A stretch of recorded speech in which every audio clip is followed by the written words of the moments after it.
The rainbow, the rainbow is an arc of 7 colours. Rainbow आप देखे हैं ना, जिसे हिंदी में क्या कहते हैं, इंद्रधनुष। आप तो देखे ही हैं, आकाश में आता है ना। Visible in the sky which is produced by the dispersion of sun's light by rain drops in the atmosphere. ये कैसे फॉर्म करता है, सन्स के लाइट को आपका जो एटमॉस्फेयर में रेन ड्रॉप्स होते हैं वो डिस्पर्स कर देते हैं। एटमॉस्फेयर में जो रेन ड्रॉप्स मौजूद रहते हैं वो आपको सन्स लाइट को डिस्पर्स करते हैं और ये हमारा रेनबो फॉर्म करता है। The rainbow is formed in the sky when the sun is shining and it is raining at the same time.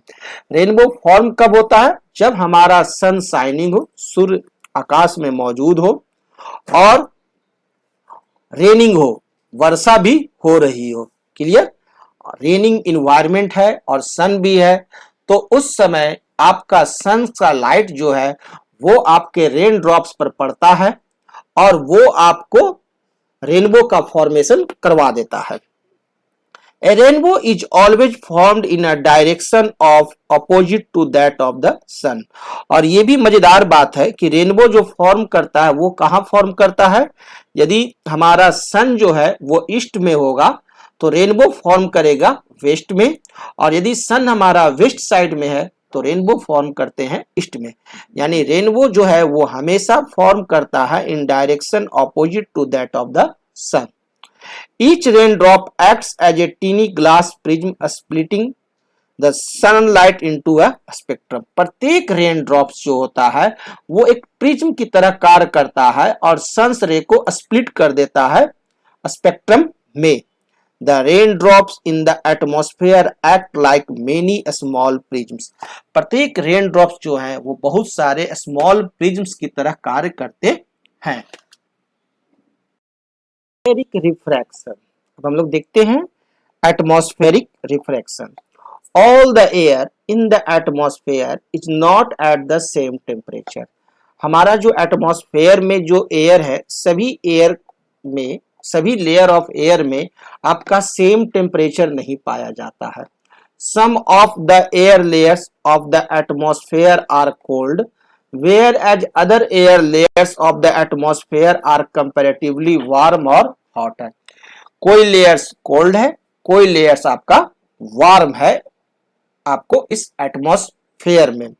Now the cooler air layers of the atmosphere become as optically denser medium for light rays, whereas the warmer air layers or hotter air layers of the atmosphere behave as optically rarer medium for the light rays. हमारा जो यह atmosphere है, वायुमंडल है, और इस वायुमंडल में जो एयर है वो आपको इस तरह से लेयरिंग में रहते हैं। क्यों?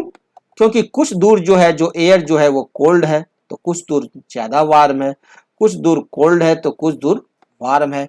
इस तरह से प्रत्येक लेयर को अगर आप देखें तो वहां टेम्परेचर वैरी करता है। अब जो कोल्डर जो एयर है, कोल्डर एयर जो होते हैं वो आपको क्या होते हैं, आपको मोर डेंसर होते हैं, वो डेंसर ज्यादा होते हैं देन वार्मर एयर। वार्मर जो एयर रहेगा, एयर यदि गर्म है तो वो रेयरर मीडियम है ना, और कोल्डर एयर जो है वो हमारा क्या है, डेंसर है देन वार्मर एयर। क्यों? क्योंकि एयर जब यदि वार्म रहेगा, गर्म रहेगा तो वो फैल जाएगा, वो दूर दूर चला जाएगा, जिसके चलते वो मीडियम क्या हो जाता है, रेयरर हो जाता है, और कोल्डर एयर क्या हो जाते हैं, डेंसर, क्योंकि ठंड होने के बाद कोल्ड एयर सिकुड़ जाते हैं, आस पास पास आ जाते हैं। Clear?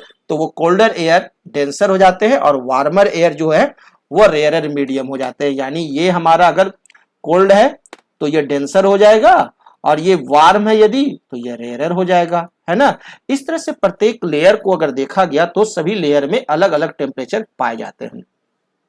So in the same atmosphere we have air layers having different optical densities.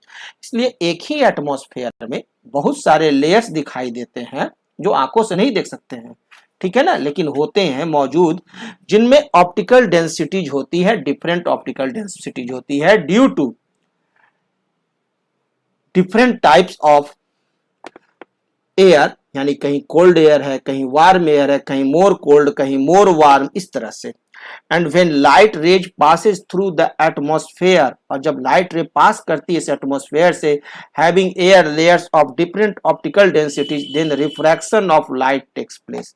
और जब भी एक लेयर से दूसरे लेयर में प्रवेश करती है तो क्या होती है, आपको रिफ्रैक्शन करते रहती है लाइट का। Reflection of light caused by the Earth's atmosphere having air layers of varying optical densities is called atmospheric refraction। जो यह लाइट का रिफ्रैक्शन होता है due to earth atmosphere, earth के एटमॉस्फेयर के चलते, having air layers of varying optical densities, अलग अलग तरह का ऑप्टिकल डेंसिटीज के चलते, इसे ही हम लोग कहते हैं क्या, एटमॉस्फेरिक रिफ्रैक्शन।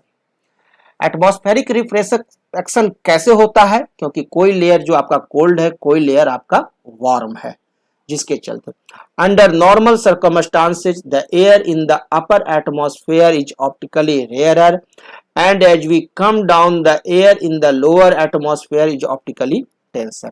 एक नॉर्मल सर्कमस्टांसेस के अनुसार जो अर्थ की जो लेयर है, जैसे जैसे ऊपर आप बढ़िएगा वैसे वैसे आपको एयर जो है वो ऑप्टिकली क्या होते जाएंगे, रेयरर होते जाएंगे, और जैसे जैसे आप नीचे आइएगा वैसे वैसे ऑप्टिकली वो डेंसर होते जाते हैं। दैट मीन्स नीचे जो है आपको कोल्ड एयर है और ऊपर जो है वो आपको वार्म एयर है, इसीलिए ऊपर हमारा क्या है, रेयरर है, और नीचे क्या है, डेंसर है। और due to differences of these rarer denser क्या होंगे, एटमॉस्फेरिक रिफ्रैक्शन होंगे। Star light reaching our eyes increases and decreases continuously due to atmospheric refraction. और ये स्टार लाइट जो हमारे आंखों के पास पहुंचती है वो कंटिन्यू क्या होते हैं, उनका रिफ्रैक्शन जो है इंक्रीज और डिक्रीज करते रहता है continuously due to atmospheric refraction. जब रिफ्रैक्शन हो रहा है ना, तो क्या हो रहा है, उसके स्पीड ऑफ लाइट भी चेंज होते रहते हैं, है ना।